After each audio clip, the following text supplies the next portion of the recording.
This is Talk Time. Last month, Inspector General of Police Solomon Arase urged doctors to start treating gunshot victims without seeking police clearance. Now, this is a clear departure from an age-long directive requiring victims of gunshots to present police clearance before they are treated in hospitals. We're looking at this new policy. Is it sustainable and how it will impact on law enforcement? In the studio with me is Doctor Tuyi Mebawondu.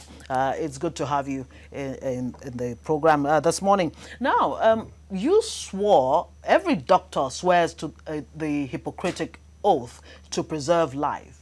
Am I right? Absolutely. Now, right. when you have a situation like what obtained in the past before this new directive from the IGP, you're bound to preserve life where it is at stake. Yeah, sure. How were you able to operate under this old regime, if I may put it that way? You will appreciate that the first rule is survivor, first and foremost.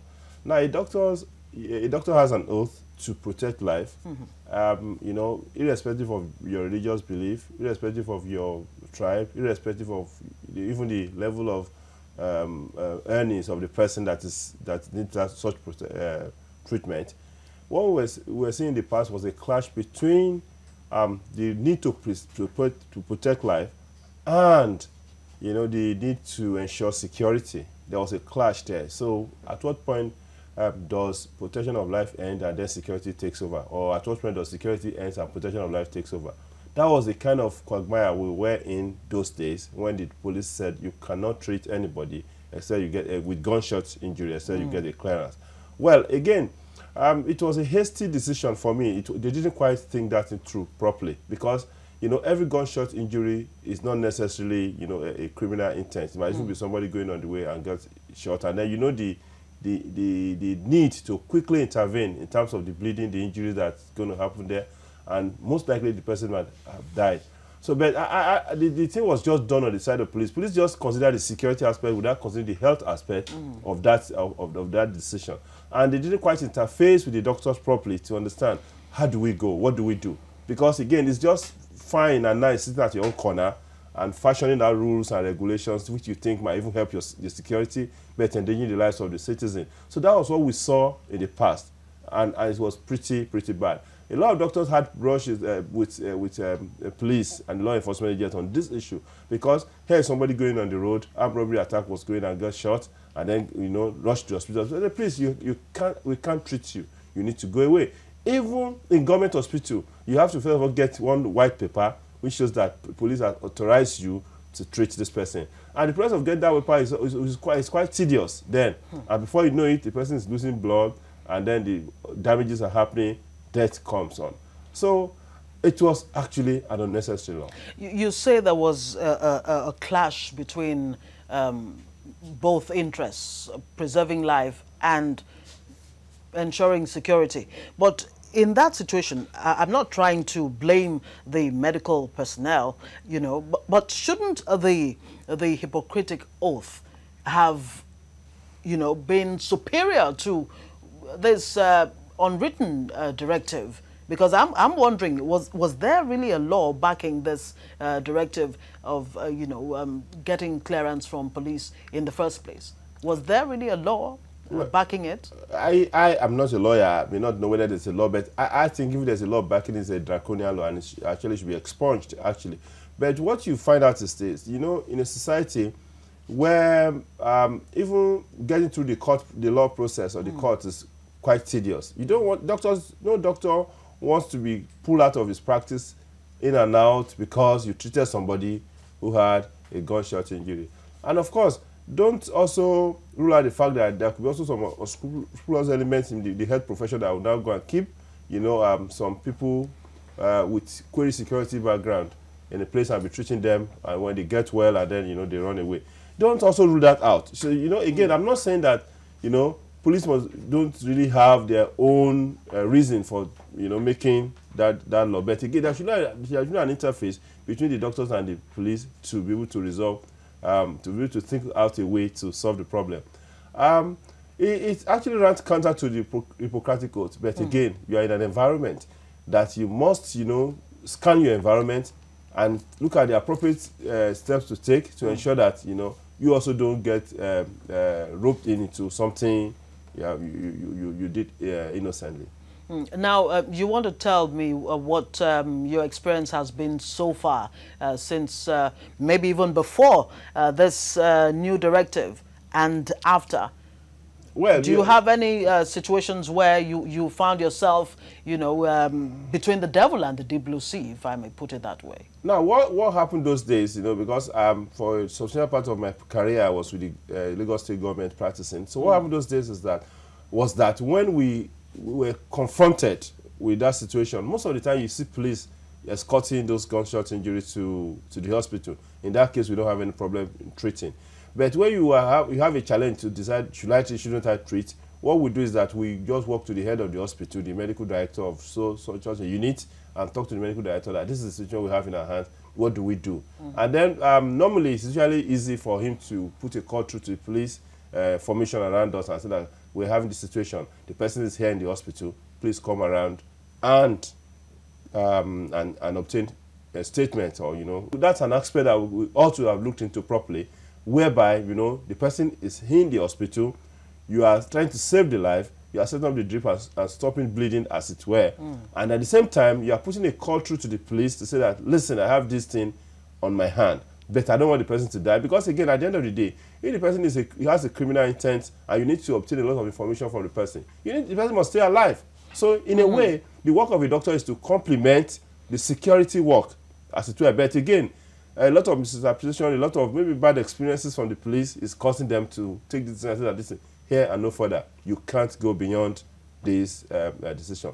But we are seeing the thawing of this ice, as it were, between doctor and police and the public now. Now, before the IGP came up with this new directive, was there any kind of interface between the police and the maybe the medical association, like you cited, that you know, what obtained earlier, even before when that unfortunate directive was in place, there was no kind of agreement between the police and the medical personnel or association. Was there any kind of interface this time around? I know consistently doctors have been telling police that, listen, we can treat people with gunshot. Even at the level of the NMA, Medical Association, we've taken that position that, listen, we can treat people. There's been an ongoing dialogue, but it must have been a cumulative experiences on the side of the doctors, on the side of the police, and even some personal experiences that might have even affected even the so-called higher people in the high place, you know, maybe political people. I said, look at it, you know. I said, okay, that actually made the IG of police to say you can now treat patients with people with gunshot wounds. Yeah. Is it a reflection of the level of premium or value we place on human lives that we ever practiced this kind of you know, what might one call it? You know, a situation where you could not treat a gunshot victim. Do we really value human life in this part of the world? That's my question. I don't want to really repeat it. Unfortunately, life is cheap here. Okay?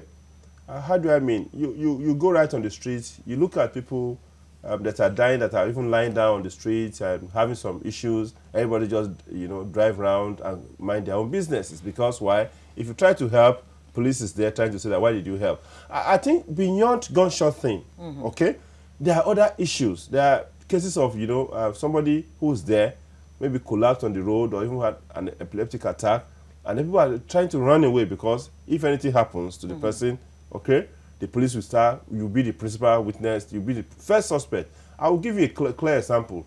Before you give me that example, I can't wait to hear it. But let's quickly take Ogaba from Benue. Hello, Ogaba. Good morning to you.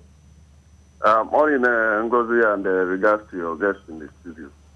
I think I want to add that the line of thought, the narratives your guest in the studio is projecting is very, very essential. and this will go a long way to let the IG know that it is not enough to just give an order, because a lot of people, a lot of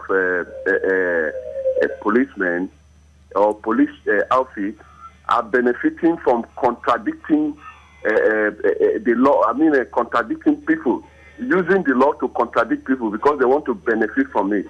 And so they need to educate Nigerians on their rights.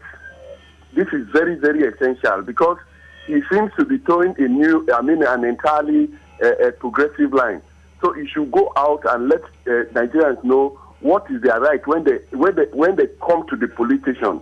Because a lot of times they use the police station to intimidate people because of their own gain. Thank you very much, and God bless Nigeria. God bless Nigeria indeed. Gaba there from Benue, he's agreeing with some of the points that you have raised. Yes, you are going to tell me... Yeah, let me give you a classical example of an issue with police and even the medical, even me. You know, there was a place, you know, close to the road where I used to participate in some practice, a medical practice. What happened that day was that, you know, very close to the bus stop, you know, and then this man came, leaned on the wall, collapsed during the rainy season and died. Okay? You can imagine what happened. First and foremost, you know, you are not responsible for the death of the person, but because the person is by the road, close to you, you are the first suspect. And what happened? You know, police now, you have to call police in, because what are you going to do with a dead body anyway? You have to call police in. Indeed. You have to be the one to follow through, pay for the mortuary, pay for transportation, do all sorts of things to extricate yourself, and even go to the higher extent of ensuring that you are not roping and say that you are the one probably that killed the person and dropped the person on the road. So there are a lot of instances like that, not just about gunshot, but about even us, the way we relate to people in dire emergencies, people that are dying, people that are lying on the road. Even when you're talking about values of life, you walk around Lagos, for instance, you see these people, this set of people, matured old people carrying small girls, using them to beg, carrying small boys, using them to beg. What kind of country is that? How do you move away from that? And these are clear-cut issues that even any government should rise up to and say that, listen, life is important, life is paramount, we must do something. We can't place life above money. We can't place money above life. Yeah. We can't place any position above life.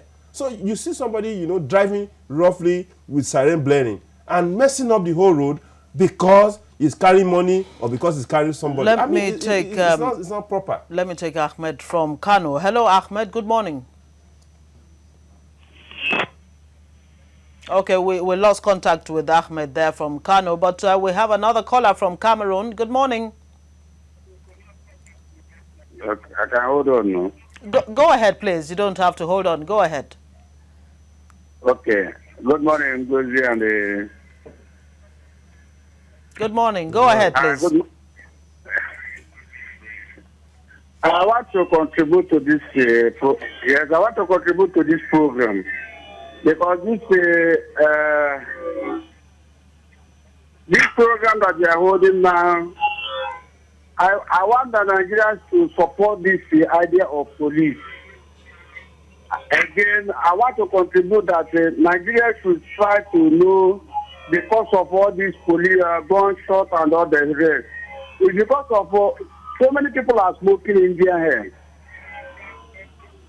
You understand? So many people are smoking Indian hair in Nigeria. And I want Nigeria to eradicate that law that Murtala Mohammed put in 1975 by cutting the imprisonment of Indian hair. Nigeria should resist and stop this Indian hair smoking, because that is the cause of this gunshot here and there. So this is only what I can contribute. God help you people.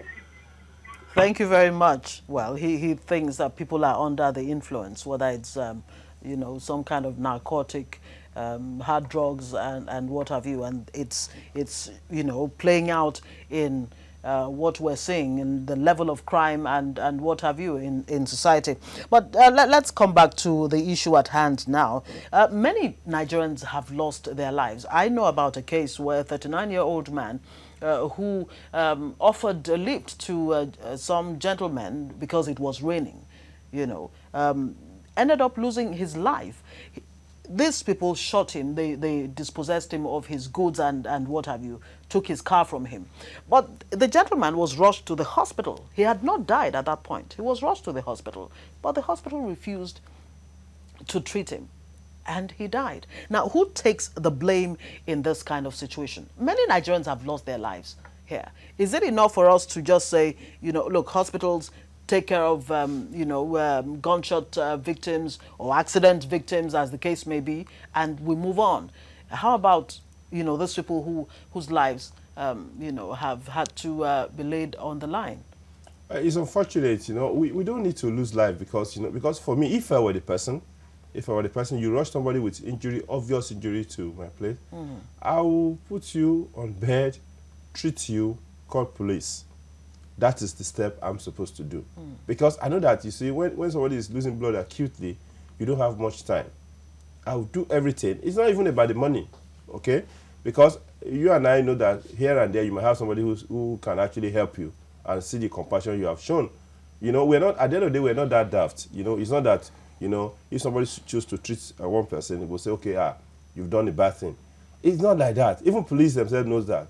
But again, it's for the doctor to be able to put his feet down and say that, listen, I'm doing this because of duty. I sworn an oath. I think we should appreciate that. I sworn an oath to protect life. And this is a situation I have to do. Even if the person is a criminal, take the person away and then go and interrogate, as the case may be. Indeed, because the person has to be alive to be prosecuted for you to interrogate him. In the first place. Yes. So, for police, they must appreciate the fact that keeping a criminal alive helps them to understand, unravel a lot of cases, you know, that need solution. So, and the doctors are helping them to ensure that these victims don't die. And they must also appreciate that they are also in this country, that they have relatives. And any of them could be a victim of, you know, any of this violence, a gunshot, flying here, armed robbery going on and there. And, you know, they can be unfortunate to be at the scene and then get hit. Exactly, it can happen to anybody. Anybody. Let's take Adam here. Hello, Adam. Good morning. Yeah, good morning. Yes, go ahead. What do you have to contribute to the discussion? How is the work? I want to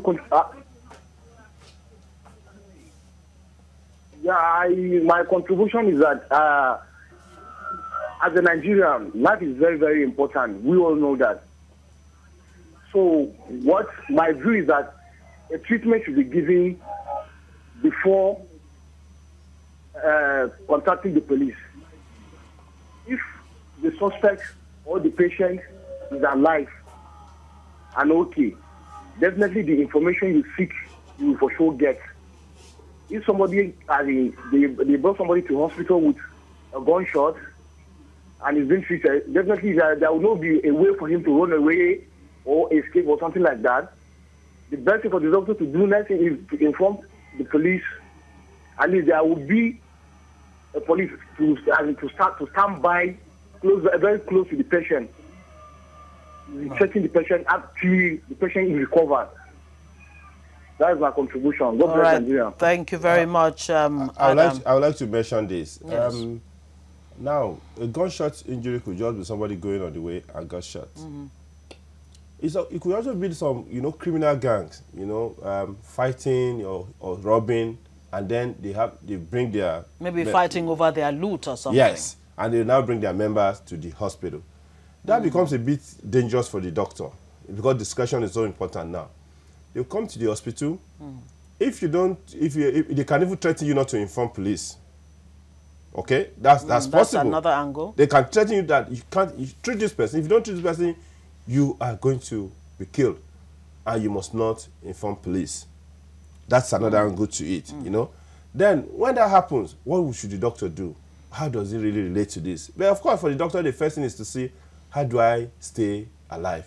Okay?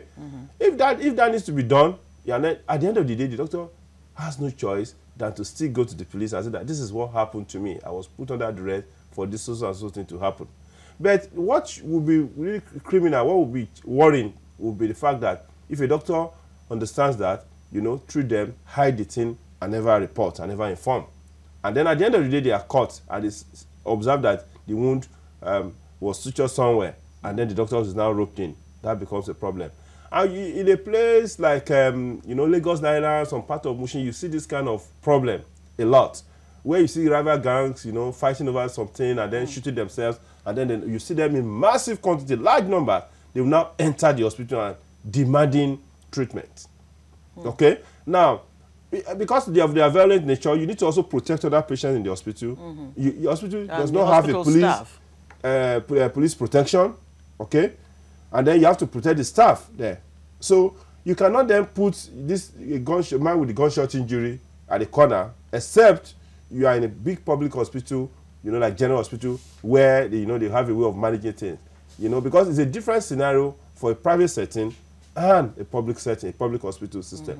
So what the doctor should do is just to stabilize those people. If it means just using cotton wool to clean the place and find a way to really limit the blood loss, I said that, please, you know what, I'm giving you a referral. Go to the government hospital where you can get treatment. We must be savvy about this interaction with people, because not all gunshot cases are the same. Indeed. How much information has, you know, trickled down to the least member of the medical personnel, for example, concerning this issue? Because, I mean, before the victim is brought before the doctor, he meets maybe the nurse, you know, hospital attendant and what have you. How much information has gone around at that level? Well, so far? I can tell you it's still on the pages of newspaper, okay, as it's right now. We've heard on newspaper, we've heard on radio, we heard on TV that doctors can now treat patients with gunshot injury. I think there should be an interface. Honestly, the time now is to download the thing and then, you know, make it the operational system. There should be a clear-cut process where doctors at the level of the NMA and the police people will now have to sit down and look at it. These are different scenarios. Somebody who is brought in by so had this kind of injury, what do you do? This kind of thing, what do you do? There will be... Sorry, let me bring in Amechi from Taraba. Hello, Amechi. Good morning to you. Good morning. Yes. Go ahead, please, with your contribution. Okay. I heard what people can say is very, very important. That I thank God the police ID recognize the fact that is supposed to treat the victim. Because looking at the way Nigeria is now, we see many people dying everywhere because of fighting, gunshots, or attack of the terrorists. So, and if such people are rushed to the hospital, we see many people will say, the doctors, they will say they will not touch unless the police come, they will not touch the person before you know if the person will die. Not like these incidents are happening on it. So people with minor injuries are supposed to be treated, and the doctors refuse. Although the order was given before the incident, yes, the doctors refuse to treat the patient. Then in such a case, if the doctors refuse to treat the case, the patient, what will return to the doctor? So such a thing is supposed to be put in place. It's not even a matter of giving order. After giving order, and the doctors will be doing their own thing, without even minding the order that is given. People should talk about all this very well. Then if it happens that the police have to be involved, so that any doctors that refuse to treat the patient, then if we then inform the police, this is what happened, what the actions that are taken to the doctors should be made clear to everybody, so that people will know their right. It's not an issue of giving orders. Sometimes police themselves, they will shot people and refuse the person to be taken to hospital. So all these things, we look at it very well. So it's a complicated issue. Even the one the colleague, the one they get in the studio.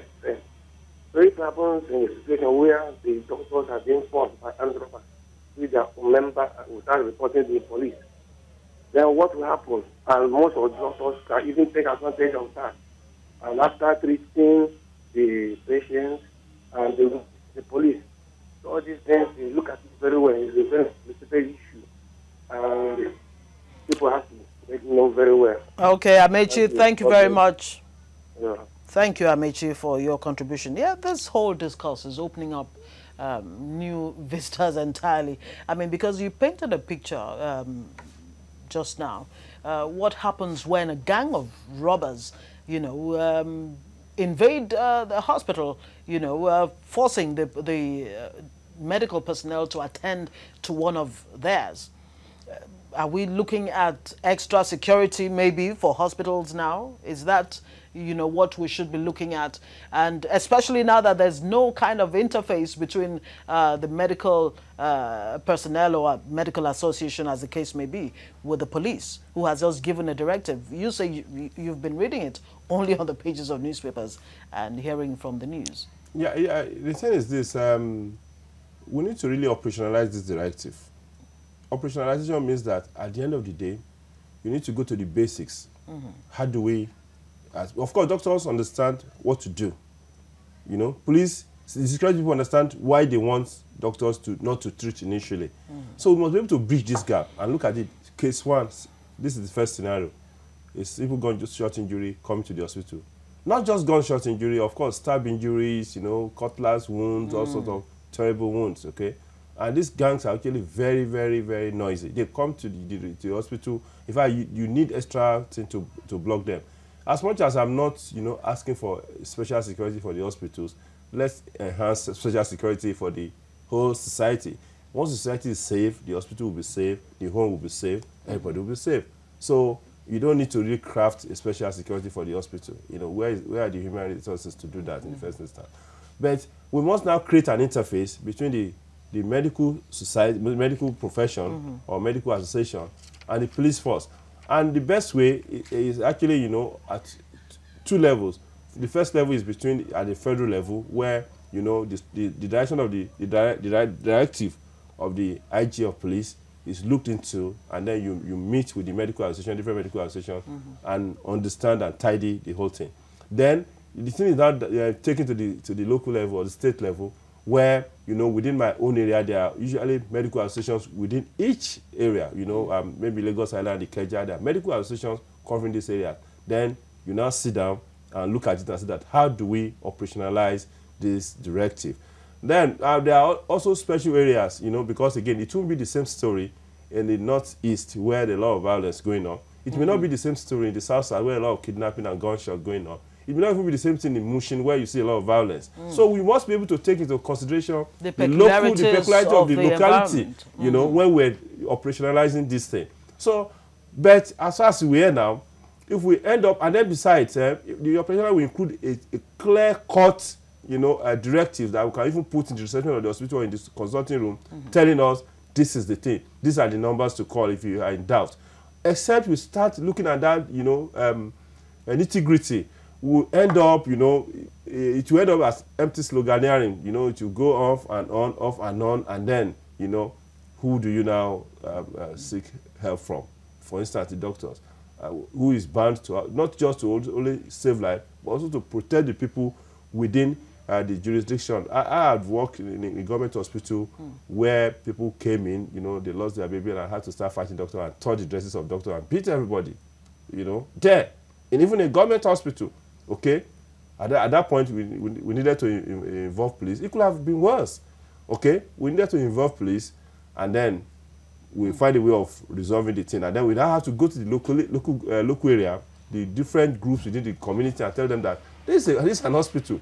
We didn't create life. We can't manufacture life. We got here, we saw sickness, and we're trying to help.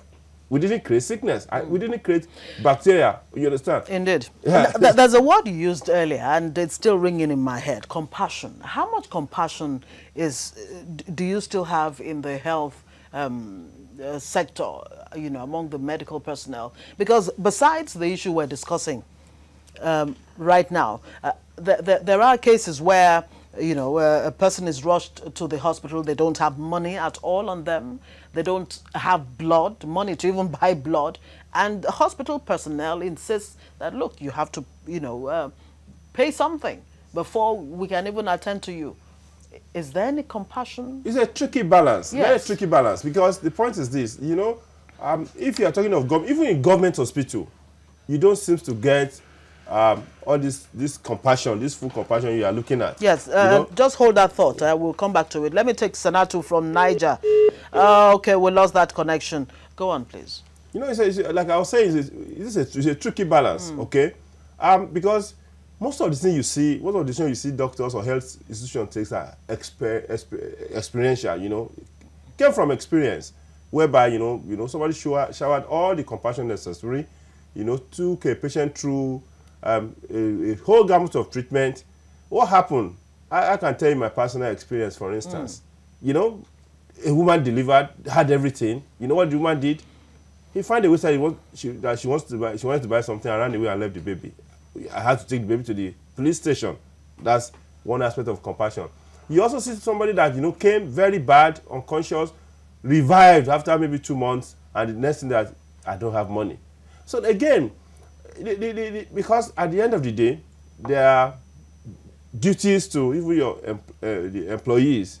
You know, there are duties, okay? The best the doctor could do is actually to say, okay, I'm trying to save you. But the point is this, we appreciate that most of the challenges we have in this part of the world is most of the treatment are out-of-pocket expenses. You have to put out of your pocket and pull money out for payment. Except we figure out how to pay for health system in an equitable way, this thing will still be there. We can't pretend, okay? Because at the end of the day, somebody is using drug. The drug was not given to the doctors on compassion. As much as the doctor is ready to offer his own consultation and service compassionately, he cannot walk to Idumota or walk to anywhere or Mushin and say that, listen, for compassion reason, give me equipment, give me this, okay? It's a tricky balance. Except government start localizing, you understand? I'll keep using the word, localizing the compensation mechanisms. And in terms of, you know, how do we, you know, drive the health system in such a way that access to health in equitable fashion can be achieved? How do we pay for the health system? This is a lot of, there are a lot of discussion going on in this area. If you look at National Health Insurance Scheme, you see just casting the face. It's not covered, you know, even 10% of Nigerians. That's alarming. So it's less than a drop in the ocean. It's just not just there. And even the coverage is so scanty that once people have serious issue, they are not, you know, really, you know, addressed. So for us, yes, compassion must be there. Yes, also the compassion must also extend to those patients who must appreciate the fact that somebody is putting his own compassion on ground. It's a very tricky balance. Indeed. So what do we need now? I mean, we have a new government in place. Policies are about to be unveiled. What should government be doing to ensure that the least of the people, you know, get access to, you know, good health care? Something as basic as that. Because I remember, I mean, when I took ill in Germany, I went to the hospital. Nobody asked me for money. I didn't have to pay anything, you know. But at the end of the month, a certain amount was taken out of my salary. And that was it. How can we replicate that here? It's not a planetary science. It's not a planetary science, okay? You know, because rocket is even just a part of planet. It's just to explore planet. It's not a planetary science, you know. But it's simple. You know, first and foremost, you can't change health without money. How do you change health system without money? Because first of all, it's going to cost money for you to mobilize quality resources into the health system, either in terms of human resources or materials, or even to build a hospital, as it were. It's going to take money. It's going to take money for you to do monitoring and evaluation. The first thing is that how do we aggregate money? I want to challenge even local government, to have their own health insurance scheme, okay, whereby the local government, say, for instance, I don't know where this place, maybe it's Agboyo or whatever local government, or, you know, to say that, okay, from this place to this house, are you resident here or you're working here? If you're a resident here, you know, we want you to pay 50 naira and have you this list of hospital, you know, to be able to get access to healthcare. We must rethink health system. Health is not cheap. We must move money, we must move human resources, and we must evaluate appropriately. For me, if I were to be in government, the first thing I will actually do is do a health audit. Yeah, we need to understand where we are, okay? This thing is just, you know, as a scientist, we don't just open our mouth and say that this thing is this. You must come with facts and figure. Yes. You know, the Nigerian population is growing at this rate. The institution we have is like this. The number of health resources, human resources we have for health is like this number. Now, if we want to achieve this thing, what should be our population growth? How many institutions do we need to have? How do we mobilize health resources? And when you talk about health resources, it's not, you don't just look at doctors. For you to be a doctor, you must have done science in primary school, in secondary school. You must have done science, you must have passed and be able to be admittable into a medical school, okay? And that is where it starts from. You know, you don't just wake up and say that this person is going to be a doctor if you've done history as a secondary school student. You know, so the thinking is deeper than what we see. We can mouth it, we can slogan about it, we can talk about it, but the thorough thing is, first and foremost, is to sit down and do a thorough health audit. Where are we? That's the first question. Where are we now, health-wise? Well, health-wise, the little I know is that we're contributing. You saw the latest report on malnutrition. After India, Nigeria comes next. The number of children malnourished. That's scary, because malnutrition will also affect intelligence, will affect growth, will affect psyche. It's a reflection of a lot of things in the society, whether you are in career practice or whatever. Even if you choose to look at malnutrition alone, it's a reflection of a lot of things in society. So you look at that. Why should Nigeria, with this kind of economy, contributing the second largest number of malnourished children into the world? Okay? If you look at maternal mortality, infant mortality, it's not tidy. Life expectancy is still about 50. So that is I'm just trying to tell you where we are. We're having about maximum less than 100,000 registered doctors. No, you know, and then the number for pharmacists are even worse. We don't get people who wants to do pharmacy. Everybody wants to sing or go and dance and make quick money. The nurses are not just there. You know, once you move away from the capital city in Nigeria and you get to the rural area, it's a mess. Okay? There are no human resources. No, the truth is this. The starting point is proper allocation of resources, you know, to health system. It's not just throwing money at things, but again, you must create a system whereby you can monitor and evaluate, and you are sure that you are getting sufficient, you know, bang for the bucks you are putting into the system. So it's a lot of things, but for me, a snapshot is necessary, and that's an audit. I want to say thank you so much, Doctor Tuyi Mebawondu. It's been nice talking with you. Not a very good picture that you paint about our health sector, but we do hope that, you know, with the new government in place, something really, really drastic will be done to ensure that how can we be, you know, contributing so many malnourished children into the world quota. Really, really unfortunate there. Okay, we have news just in. The House of Representatives member for Ikeja constituency has emerged the deputy governorship candidate of the All Progressives Congress for Kogi State. James Abiodun Faleke was chosen early this morning. Faleke was the coordinator of the Buhari Oshibajo campaign for Lagos earlier in the year. And we're still talking sports. As usual, I have Ebenezer Bajala here. Good morning. Good morning to you. How was your night? It was splendid. A lot of interesting stuff to talk about this morning. Let's start with Jake Livermore, who escapes drugs ban despite taking cocaine. I mean, what's that all about? Well, that's the major story online now. And until yesterday, we really don't know what was going to happen. Even so many people expected him to be banned for 2 years. But until yesterday, the English FA said it's free to go. That there is no ban because he used the drug under depression. For depression. But for there's no excuse as far as I'm concerned. There are ways you can tackle, you know, depression. Though he just lost his newborn daughter, so that was the reason why he used the That's enough cocaine. to depress anybody. Yeah, that's really. But still, it's like you are encouraging other athletes, football players out there to do the same thing whenever they are under little duress. So even if the ban was not actually going to be too much, but at least something should have been melted out on him, at least to serve as a deterrent to others who will be thinking of doing the same thing. Now you see athletes and players coming out giving excuses for using drugs these days. You see, I'm very sure this will start happening now. If Jake Livermore could escape, you know, the ban, I won't be surprised if I see other athletes and football players out there doing the same thing now. Well, I hope it will not become the norm rather than, you know, something that is punishable. They should. The FA should have think about that, because it's a sad story. Actually, you know, losing a daughter is a sad story, but there are ways you can deal with it. and not, using of cocaine. Okay, is the loan system being abused? Well, what's happening with Chelsea and Juve? Story now, and the loan system. So many clubs seems to be abusing it these days. Though they are not doing something wrong. In what ways, really? Though they are not doing something. They've not, go against the way it should be done. But you can imagine you having like for instance, Chelsea.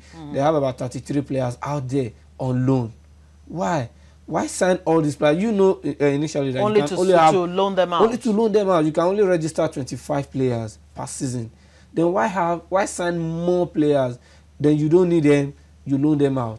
Our own Victor Moses, Omero, among this list of 35 players being loaned out. Juve are said to have about 58. That's too much. Sign the players you need and let other clubs also sign theirs. You don't have to sign all the best players and you don't need them. Then start shipping them out. So these are some of the things the UEFA should look into and prevent. I can guarantee you that some of these loan out players will eventually make it back to the club. How will this really, how does this play out in terms of its effect on the fortunes of these players? Well, and one of the effects is that, one, it has effect on both clubs and the players themselves. For instance, a club who is actually interested in signing a player but doesn't have the financial prowess to do that, won't be able to sign such player. It gives the big club the advantage to sign such players. Then even if they don't need the player as at the moment, they loan the player out. Then to the player, you keep going out on loan. You might eventually not make it back. Before you know it, your career is over. Exactly. We have so many of them. You can imagine Boyan, cricket of Barcelona. He has been in the limelight since 16 years or 15 years thereabout, but he couldn't make the team. Barcelona kept loaning him out. Now Boyan is 26 years before they eventually sold him. You can imagine what's really in it for these teams, that loan out their players? Is there some kind of benefit to them? Are they making money or what? Or is it that what they want to do is, look, as much as possible, keep those small clubs small while we remain big? Well, these are some of the reasons behind this loaning player out.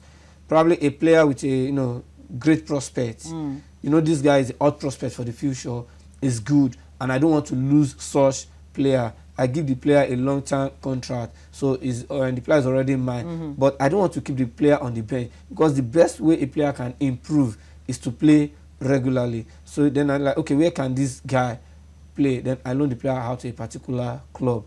So in the long time, the player might eventually make it back to the team, and some might not even make it. We've had so many experiences, so many cases on something like this. For instance, Barcelona signed a guy, Alenovic, from Croatia. This guy from Dynamo Zagreb. This guy, when he was there, is the best thing that has happened to the league. A 16-year-old boy. You see people coming in to watch him. A 16-year-old boy. People already tagged him as the new Messi. Barcelona signed him. He has played only one match for Barcelona. All they do is they keep loaning him out because they know he has that prospect. They don't want to lose him to another club, so they signed him. They kept loaning this guy. Now he's presently on loan with Sporting Gijon in Barcelona. When will he make the first team? So these are some of the things the UEFA should look into. Okay, if you are going to loan a player out, maybe you give them limits. Probably you can loan more than 5 or 10 players out, not 33, 53. That's a lot. That's so massive. It's one of those things they should just look into. And Serena looks good. She's looking good. She's really looking good. Well, just like I said, she didn't take it easy on her sister. She was too hard on her sister. It was painful. Though she said she's one of the best, tennis players she has ever played. Yes. But it's her sister. I wouldn't, I won't be surprised if for her saying that. So, but we all know when Venus was, when she still has her strength in her. When she was on top of her game. We know how good she was. But still, Serena didn't, go easy on her, and she defeated her sister. You didn't expect her to go easy on her. I mean, this is a competition. It doesn't matter if it's your sister. So, but now she's on course to win. She's on course to win all the 4 major Grand Slam in a calendar year. Now she's in the final. If she's waiting for the other semi-finalist, So once and she knows her opponent. Just 2 games left, right? Just a game for her now to win. She's already in the final. So she's just waiting for her opponent now win, and she claimed all the 4 major Grand Slams in a calendar year. Wow. And Venus, well, it looks like she didn't take it too badly. There was nothing she could actually do. But at least she won a set. That's something for her. More of a consolation. Some consolation. Exactly. All right, so Premier League in talks with the MLS over Anglo-American Cup competition. Well, that's another story that just popped up this morning. And the English and Premier League, the FA, they are trying to organize a competition with the American league, that's the MLS. So it's going to be in form of, it will be in the preseason, but it's going to be they want to take the tournament serious. The winner of the English Premier League and the FA Cup will be traveling over to America to play the winner of the league, the MLS, and their New York Cup there. So it will be a 4 club tourney. So they want to take it serious. What are they trying to achieve with this? Money. They want.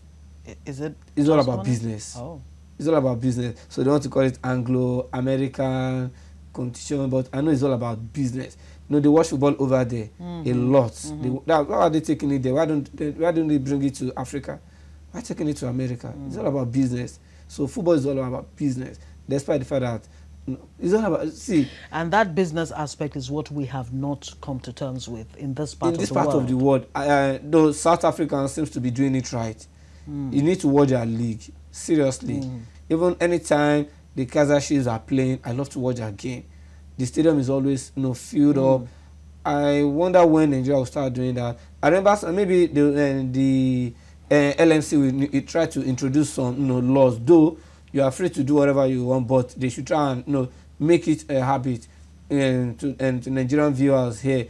Like I remember last season. Nigerians are sports-loving people. Last season, we love football. How come we're not taking advantage? No, we love to watch the European football more because we derive more joy from it. Who is to blame for that? No, I mean, people like yourself. We keep talking about the Premier League and what have you, and we're not playing up the Nigerian league. We need to publicize it more. Let's see these games on local TV. Not everybody here can afford the satellite dish. Let's put, even if it's just 1 or 2 games, like there's always one of this Premier League match on the local TV. Why can't we have our own league also on the TV, on our local TV? So I was trying to say something earlier last season, because we know the most watched football club match in the whole world is the El Clasico. That's the match between Barcelona and Real Madrid. Any day, anytime. It's the most watched club match in the world. So last season, I think the second leg between Barcelona and Real Madrid happens to fall within the same time that there's another match will be going on in England. What did their FA did? They said they are not going to show they are not going to air the first 30 minutes of the El Clasico online. And what the reason they did was to enable their people to watch their own game, because they know the moment the El Clasico kicks off, most of their own and most of the English fans out there, we tune in to watch the El Clasico. Watching the El Clasico. So it's one of those things. They didn't die. Though some of the fans lamented that it's unfair, but they didn't die. The FA were able to achieve their aims, their goals. So I think the LMC should try and copy some of these things. There should be some conscious effort to encourage Nigerians to buy into the people will complain, but if they don't watch Chelsea, Liverpool, they won't die. We need to improve our own league as well, so that we will come into the studio and talk more of the local league than the foreign because football. Growing up, I used to hear about the Sunshine Stars, Abiola Babes, Enugu Rangers, and what have you. I still have my own favorite club in Nigeria. I don't love. I don't like to miss. I love Gateway United. Even this weekend, I'll be going to watch one of their games in Abeokuta. So I love Gateway United. I don't joke with them. Okay, well, we hope that the local, what do you call them again? The LMC. The LMC. I hope they're listening. I mean, something has. It must take it's always a conscious effort. Yes, just like I said, people will complain, but there are times you need to do it. Yes. Take that bold step. Let them complain. Let them lament. They won't die.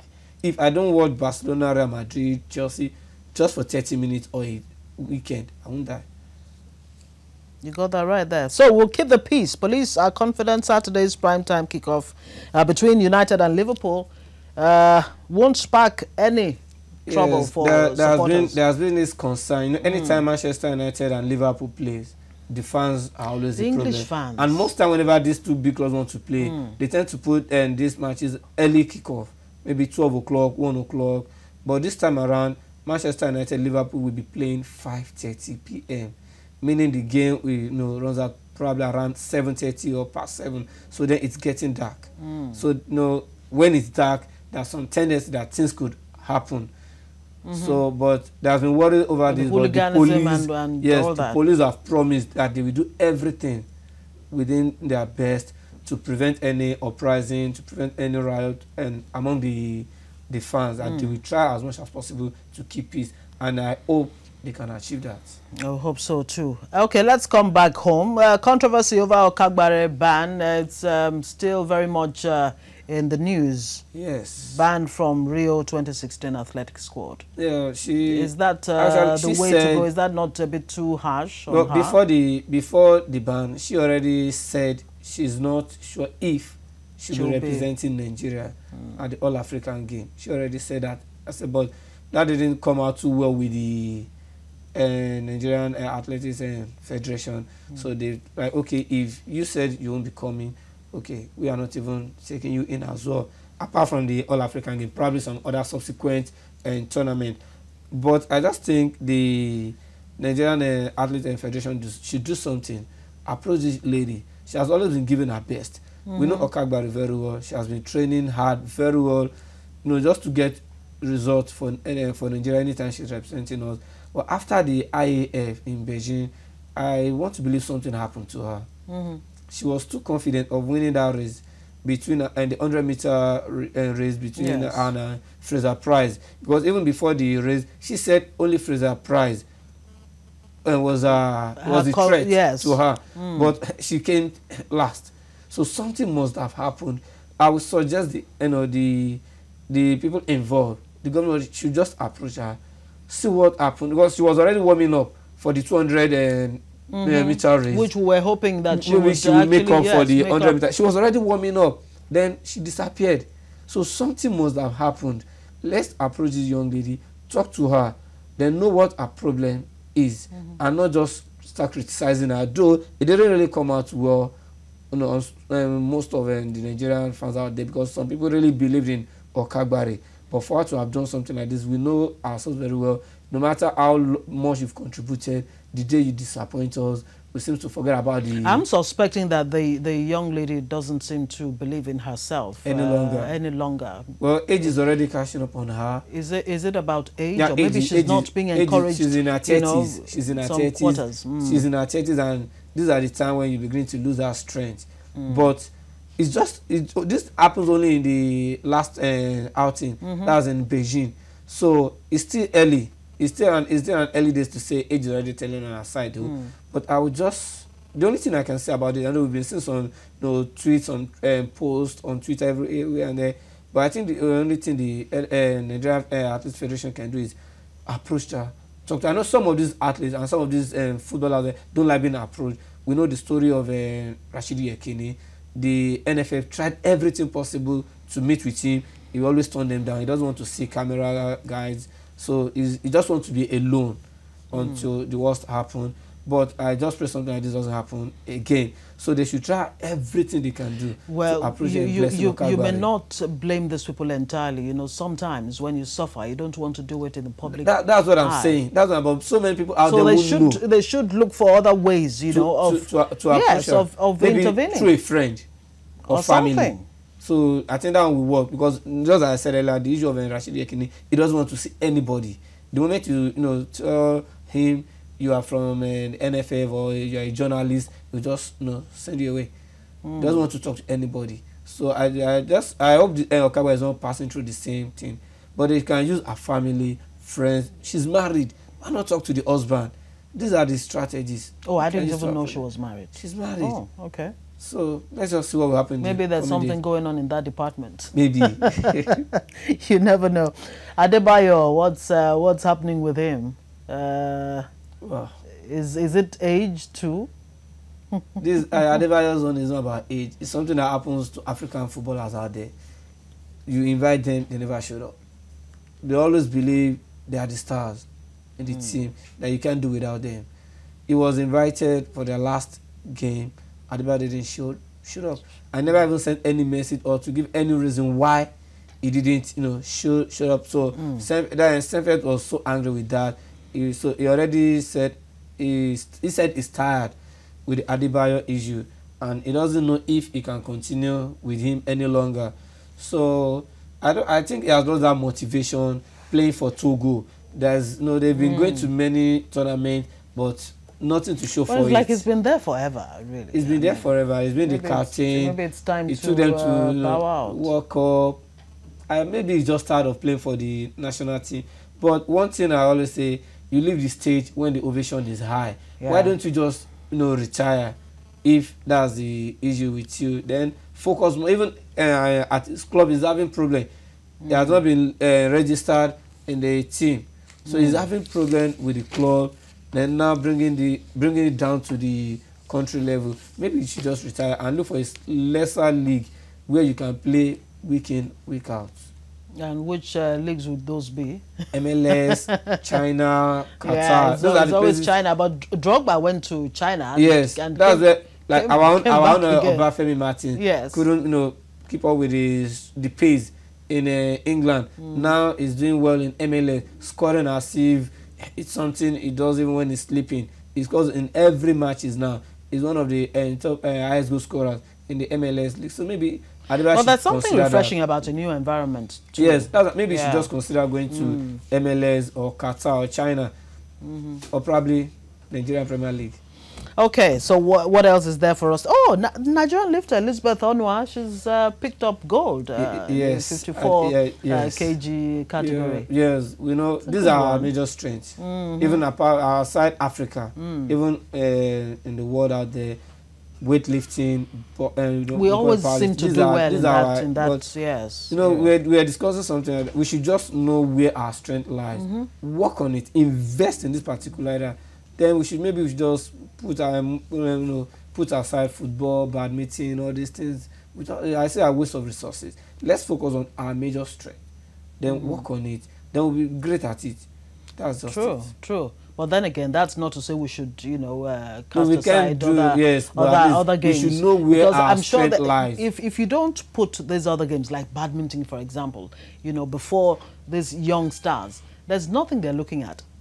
If they see it, they may just want to key in and say, oh, I think that's a good game that I could, that's a good place to start. It's something to consider. It's good as well, but it's just I think Nigeria, we just focus solely on football, and it has not been doing us any good. Not much good, yes. So they can just consider this powerlifting as well. Basketball, we are doing well there too. Indeed. And we used to do well in volleyball too. In volleyball now, Kenya defeated our ladies. Though even our boys. And Kenya, speaking of Kenya, they seem to be getting their acts together. I mean, they are polishing their skills, Look at Kenya, they seem to be investing and they're getting results. They seem to be involved in every tournament and they're doing well. They are getting the results. The IAF, they claim a lot of goals there. Now, back in Africa, they are doing it again. Okay, on that note, Ebenezer Bajala, thank you very much. It's been nice talking with you. It's always a pleasure. Sports this morning. Let's take a quick break and return with the press review. And we'll be wrapping the show for this morning.